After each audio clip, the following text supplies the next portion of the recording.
উকিলের থেকে দালাল বেশি হচ্ছে বাংলাদেশে, কারণ তার কোনো ট্রেনিং নাই। তিনি হচ্ছে কাগজ বিক্রি করতে জানেন, তিনি জানেন কোন উকিল ভালো কাজ জানে আর মক্কেল কিভাবে ভাগাইতে হয়। আর একটা বিষয় হচ্ছে বাংলাদেশে দেখবেন প্রত্যেকটা জেলা বারে কোর্টে যদি যান মনে হবে যে একটা রাজনৈতিক দলের অফিস। আপনারা দেখবেন যে এখানে ব্যানার, ফেস্টুন, মিছিল, মিটিং, মনে হচ্ছে যে প্রত্যেকটা রাজনৈতিক দলের একটা শাখা অফিস খোলা হয়েছে প্রত্যেকটা কোর্টে। এটা মানে একটা আজব জায়গা।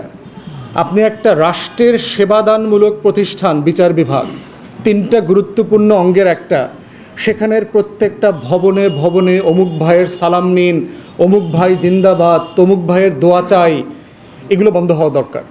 আমরা দাবি করছি আদালত প্রাঙ্গণে কোনো রাজনীতি থাকতে পারবে না, যেভাবে আমরা দাবি করেছি বিশ্ববিদ্যালয়ে কেউ দলীয় রাজনীতি করতে পারবে না। যারা উকিলরা রাজনীতি করবেন আদালতের বাইরে এসে রাজনীতি করেন। যদি বার অ্যাসোসিয়েশনের বিল্ডিং এবং আদালত প্রাঙ্গণ এই জন্য ডিমার্কেশন করে সীমানা দিয়ে এটা আলাদা করে ফেলতে হবে। কোনোভাবে এটা একসাথে রাখা যাবে না, কারণ এটা মিছিল মিটিং করবার জায়গা না। এটার একটা সোবারনেস থাকতে হবে, একটা সম্বার মুড থাকতে হবে বিচার বিভাগের। এটা একটা আলাদা জায়গা, এখানে ন্যায্যতার একটা ভাবমূর্তি থাকতে হবে। এখানে হাউকাউ করা, চিৎকার চেঁচামেচি করা, এখানে বাজার বানায়া আড্ডাবাজি করা, টং দোকানের চা খাওয়ার জিনিস আদালত পাড়া হইতে পারে না। এটা পরিবর্তন করতে হবে বাংলাদেশে। প্রত্যেকটা আদালত পাড়ার আপনি দেখবেন পরিবেশ, টয়লেট, মানে মনে হবে যে আপনি একটা রাস্তার বাজারে আসছেন। এই পরিবেশ থেকে আমরা চিফ জাস্টিসকে বলবো এবং যারা সংশ্লিষ্ট আইন মন্ত্রণালয় আছেন তারা আদালত পাড়াকে আইন বার অ্যাসোসিয়েশন থেকে আলাদা করবেন এবং এটার পরিবেশ, মেজাজ, ভারসাম্য রক্ষা করবেন। বাংলাদেশে আপনারা জানেন যারা আইনে নতুন করে ডিগ্রি করেন, ফ্রেশ, সে বিজিএস পরীক্ষা দিয়ে ইমিডিয়েটলি জাজ হয়ে যেতে পারে। তার সম্ভবত 2-3 মাসের একটা ট্রেনিং আছে। এই ট্রেনিংটা করে সে পরে ইজলাসে বসে যায়। যে আইনের ছাত্রটা কোনোদিন প্র্যাকটিস করলো না, কোনোদিন কোর্টে গেল না, পক্ষে বিপক্ষে কোনো সাক্ষ্যকে প্রশ্ন করে নাই, কোনোদিন ক্লোজিং সাবমিশন করে নাই, একদিনের জন্য যিনি কোর্টে প্র্যাকটিস করেন নাই, তিনি সেই কোর্টের বিচারক কিভাবে হন? এটা একটা ভুল পদ্ধতি। এই পদ্ধতিতে জাজ অ্যাপয়েন্ট হইতে পারে না। এবং আমাদেরকে সারা দেশের অধস্তন আদালতের আইনজীবীরা এবং বিচারকরা বলেছেন যে জুনিয়র জাজরা প্রচুর ব্লান্ডার করে, ভুল রায় দেয়। এই ভুল রায় যেটা করে আপিলের সংখ্যা বাড়িয়ে দেয়, মামলার সংখ্যা বাড়িয়ে দেয়। অতএব আমরা দাবি করছি ন্যূনতম 5 বছরের প্র্যাকটিস এক্সপিরিয়েন্স না থাকলে কেউ বিজিএস পরীক্ষা দিয়ে বিচারক হতে পারবেন না। এরপরে হচ্ছে যে পড়াশোনাতে একটা রদবদল দরকার। বিভিন্ন বিশ্ববিদ্যালয়গুলোতে, ল কলেজগুলোতে যে আইন পড়ানো হচ্ছে আমরা মনে করছি এগুলো মান্দাদার আমলের সিলেবাস। অধিকাংশ পড়াশোনাগুলো হচ্ছে অপ্রয়োজনীয় এবং প্রয়োজন নাই। অতএব একটা এডুকেশন কমিটি দিয়ে আইন মন্ত্রণালয়ের অধীনে হতে পারে, অথবা শিক্ষা মন্ত্রণালয়ের অধীনে হতে পারে, অথবা সুপ্রিম কোর্টের অধীনে হতে পারে, যে এখানে কারিকুলামগুলোকে পুনর্মূল্যায়ন করা দরকার।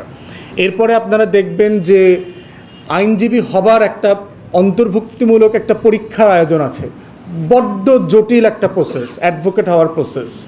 আপনি নিম্ন আদালতে এমসিকিউ পরীক্ষা দিবেন, তার 1 বছর পরে হচ্ছে পাশ করলে আপনি লিখিত পরীক্ষা দিবেন, তার আবার 6 মাস পরে অথবা 3 মাস পরে আপনি ভাইবা দিবেন, তারপরে হচ্ছে আপনি আইনজীবী হবেন, এরপরে আবার 2 বছর আপনি অপেক্ষা করবেন হাইকোর্টের পরীক্ষা দেওয়ার জন্য, লিখিত পরীক্ষায় পাশ করলে আপনি ভাইবা দিবেন। মানে এই পুরো প্রসেস ফলো করতে করতে একজন মানুষের 5-6 বছর লেগে যায়। তো যে ছেলেটা আপনার একটা গরিব মধ্যবিত্ত পরিবার থেকে এসছে, তার প্র্যাকটিসে ঢুকে উপার্জনক্ষম হতে যদি 5 বছরের বেশি লেগে যায়, তাহলে এই ছেলেটা প্র্যাকটিসে সার্ভাইভ করবে কিভাবে? সে তো এখানে পারবে না। তো এরপরে দেখবেন যে বার অ্যাসোসিয়েশনের মেম্বার হতে হয়, এরপরে বার কাউন্সিলের মেম্বার হইতে হয়, যারা আমাদের রেগুলেটরি বডি। আবার প্রত্যেকটা জেলা বার এবং হচ্ছে আপনার সুপ্রিম কোর্ট বারের আলাদা আলাদা মেম্বারশিপ দরকার। সমিতি করবেন, কিন্তু সমিতি করাটাকে আপনি বাধ্যতামূলক করেছেন কেন? আপনারা জানেন যে ঢাকাতে বিভিন্ন জেলা সমিতি আছে, কুমিল্লা জেলা সমিতি আছে, যশোর জেলা সমিতি আছে। এখন ঢাকায় থাকার জন্য কি আমার শর্ত হচ্ছে আমাকে কুমিল্লা জেলা সমিতির সদস্য হতে হবে, বরিশাল জেলা সমিতির সদস্য হতে হবে? এটা হইতে পারে না। এবং ওকালত নামার একটা ফি আছে বাংলাদেশে। প্রত্যেকটা মামলায় দেখবেন 900 টাকা, 1000 টাকা, জোবাইর 900-1000 টাকা একজন মক্কেলকে ওকালত নামার ফি দিতে হয়, যেই টাকাটা হচ্ছে বার অ্যাসোসিয়েশনে যায়। তাহলে সমিতি করলাম আমরা 5 জনে মিলে, এই সমিতির টাকা দেয় হচ্ছে আমার মক্কেল। এইটা কিভাবে ন্যায্য হয়? এমনিতেই আমাদের মক্কেলরা গরিব মানুষ, তারা টাকা দিতে দিতে ক্লান্ত, গ্রাম থেকে আসেন, বাইরে থেকে আসেন, সফর করে আসেন, উকিলের সার্ভিস ভালো না, তারা বিভিন্ন কারণে অসন্তুষ্ট হন। এরপরে কেন এটা করতে হবে? এটা অন্যায়। তাই জন্য আমরা বলছি যে বাংলাদেশে আমাদের শুধুমাত্র বার কাউন্সিলের মেম্বারশিপটা সবার জন্য জরুরি, অ্যাসোসিয়েশনের মেম্বারশিপটা ভলান্টিয়ারিং করে দিতে হবে। ব্রিটেনেও আমরা দেখেছি একজন লয়ার অনেকগুলো অ্যাসোসিয়েশনের মেম্বার হইতে পারে, সে ক্রিমিনাল বার অ্যাসোসিয়েশনের মেম্বার হইতে পারে, সে কোম্পানি বার অ্যাসোসিয়েশনের মেম্বার হইতে পারে, ল্যান্ড রিলেটেড বার অ্যাসোসিয়েশনের মেম্বার হইতে পারে। এটা করে সে ওখানকার ভলান্টারি যতগুলো অ্যাসোসিয়েশনের মেম্বার হতে চায় সে হবে, কিন্তু তাকে বাধ্য করা যাবে না। এবং এর প্রত্যেকটা মেম্বারশিপ চাঁদা কিন্তু অনেক টাকা। এটা হয়তো অনেকের জন্য, আমাদের জন্য গায়ে লাগে না, 10,000 টাকা বছরের ফি। প্রথমবার হতে প্রায় 20, 25, 35,000 টাকা জমা দিতে হয় প্রথমবার যদি কেউ কোনো জেলা বার অথবা সুপ্রিম কোর্ট বার অ্যাসোসিয়েশনের মেম্বার হতে হয়। একটা জুনিয়র আইনজীবী যার এখনও মক্কেল হয় নাই, যিনি দিন বেসিসে 500 টাকা, 300 টাকা, 1,000 টাকা আয় করেন, সেই উকিলটা কীভাবে 35,000 টাকা দিয়ে, 30,000 টাকা দিয়ে বার অ্যাসোসিয়েশনের মেম্বার হবে? খুবই অন্যায্য একটা ব্যাপার। অতএব যে বডিগুলোর দায়িত্ব হচ্ছে ইনসাফ করা, মানুষকে বিচার দেওয়া, ন্যায্যতা প্রোভাইড করা, তিনি একটা অন্যায্য কাজ করছেন, তার প্রফেশনগুলো অন্যায্য। আমরা দাবি করছি যে মিথ্যা প্রচুর মামলা হয়েছে, আপনারা জানেন 1,32,000 রাজনৈতিক মামলা আছে সরকারি দলের পক্ষ থেকে যেগুলো করা হয়েছে গত আমলে। বিরোধী দলগুলো বারবার বলছে, স্বরাষ্ট্র মন্ত্রণালয়কে অনুরোধ করছে যে এগুলো বাতিল করতে হবে।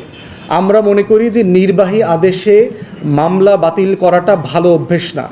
ইংল্যান্ডের একটা মডেলে আমরা এই জন্য প্রস্তাব করেছি ক্রিমিনাল কেসেস রিভিউ কমিশন, যেগুলো মিথ্যা জুলুম হয়েছে এমন ফৌজদারি মামলাগুলোকে পুনর্মূল্যায়ন করে সেখানে সিদ্ধান্ত নিতে হবে। এইরকম একটা কমিশন ফর্ম করতে হবে, সেইখানে প্রত্যেকটা মিথ্যা মামলাকে যাচাই বাছাই করে তারপরে বাতিল করতে হবে। কারণ সব জায়গাতেই সব লোক যে মিথ্যা মামলার আসামি হয়েছে সেটা নাও হতে পারে, কেউ কেউ আছে জেনুইনলি হয়তো সেই ধরনের ক্রাইমের সাথে যুক্ত ছিলেন। তাই এই মিথ্যা মামলাগুলোকে অ্যাড্রেস করবার জন্য আমরা জুডিশিয়াল একটা কমিটি ফর্ম করার জন্য বলছি, যেটা সুপ্রিম কোর্টের অধীনে হইতে হবে, স্বরাষ্ট্র মন্ত্রণালয় অথবা আইন সংসদ বিষয়ক মন্ত্রণালয়ের অধীনে না। এই রিভিউ কমিশনটা সুপ্রিম কোর্টের অধীনে হইতে হবে। উকিলের থেকে দালাল বেশি হচ্ছে বাংলাদেশে, কারণ তার কোনো ট্রেনিং নাই। তিনি হচ্ছে কাগজ বিক্রি করতে জানেন, তিনি জানেন কোন উকিল ভালো কাজ জানে আর মক্কেল কীভাবে ভাগাইতে হয়। আপনি উকিল ভালো খুঁজে পাবেন না, কারণ তার কোনো ট্রেনিং নাই। সে পড়াশোনা করেছে ল কলেজে অথবা যে কোনো একটা ইউনিভার্সিটিতে, পড়ে সাথে সাথে উকিল হয়ে গেছে, অ্যাবসলিউটলি কোনো ট্রেনিং নাই। তাই আমরা মনে করছি 1 বছরের একটা ভোকেশনাল কোর্সের ট্রেনিং দিতে হবে বার কাউন্সিলের পক্ষ থেকে, এবং এটাকে একটা সিলেকশন প্রসেস নিয়ে আসতে হবে। যে কেউ হইতে পারবে না যে আমি ল কলেজ থেকে, ইউনিভার্সিটি থেকে ডিগ্রি করেছি বলেই আমি উকিল হয়ে যাব, না, এটা পারবেন না। ইংল্যান্ডে আছে আপনার বার ভোকেশনাল কোর্সের জন্য অ্যাপ্লাই করতে হয় অনলাইনে, সেই অ্যাপ্লিকেশন প্রসেসের মধ্য দিয়ে তারা তারপরে তারা অফার করে যে কারা তাকে এই কোর্সটা প্রোভাইড করবে।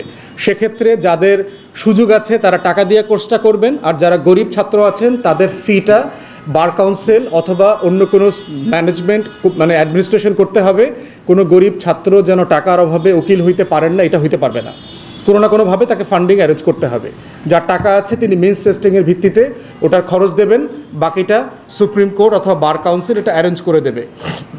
কেউ বিজিএস পরীক্ষা দিয়ে বিচারক হতে পারবেন না, ন্যূনতম 5 বছর। এবং সেক্ষেত্রে যেটা হতে পারে, প্রতিটা স্টেজে আলাদা অ্যাপয়েন্টমেন্ট হইতে পারে। 5 বছরের ভিত্তিতে আপনি অ্যাসিস্ট্যান্ট জাজ করবেন, 7 বছরের অভিজ্ঞতা হইলে আপনি হয়তো সিনিয়র অ্যাসিস্ট্যান্ট জাজ করলেন, আপনি 10 বছরের অভিজ্ঞতা হইলে হয়তো জয়েন্ট ডিস্ট্রিক্ট জাজ করলেন, 15 বছরের অভিজ্ঞতা থাকলে আপনি এডিশনাল ডিস্ট্রিক্ট জাজ করলেন, 20 বছরের এক্সপিরিয়েন্স থাকলে আপনি ডিস্ট্রিক্ট জাজ করলেন। এটা করা যেতে পারে, বয়সের কোনো সীমা থাকা জরুরি না। যোগ্যতার ভিত্তিতে, মেধার ভিত্তিতে যিনি যে লেভেলের জাজ হওয়ার যোগ্য মনে করা হয় তিনি সেই লেভেলে আবেদন করে জাজ হতে পারবেন। এবং এই ধরনের প্র্যাকটিস আমরা ইংল্যান্ডে যারা প্র্যাকটিস করেছি, আমি করেছি, ব্যারিস্টার সানি করেছে, ব্যারিস্টার সুমন করেছে, ব্যারিস্টার জুবায়ের, আমরা সবাই দেখে আসছি যে এইটা একটা যোগ্য মানুষকে জাজ বানায়, যিনি কোর্টের আবহ জানেন, পরিবেশ জানেন, পক্ষে বিপক্ষের বাস্তবতাগুলো জানেন। অতএব এই প্রক্রিয়াতে বিজিএস পরীক্ষা অথবা অন্য কোনো অ্যাপয়েন্টমেন্ট সিস্টেম ডেভেলপ করে অধস্তন আদালতের জাজ তৈরি করতে হবে।